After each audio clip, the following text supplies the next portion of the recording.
Ako je možné, že v západných médiách sa otvorene hovorí o tom, že v radoch ukrajinskej armády sú čistí fašisti? Zoberte si pluk z Azova, ktorý je preukázateľne fašistický pluk.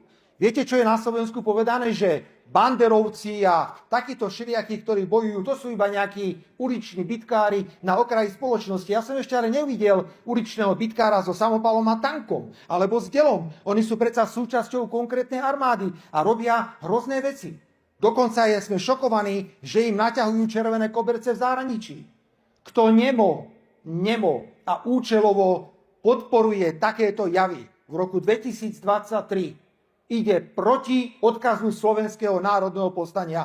My musíme klásť hrádze fašizmu a nacizmu vo všetkých podobách a vyzývam najvyšších ústavných činiteľov, aby takéto prejavy, používanie fašistických znakov a symbolov jasne odsudzovali, pretože oni sú len ticho. Sú ticho, lebo si myslia, že za to budú pohľadkaní v Bruseli alebo vo Washingtone.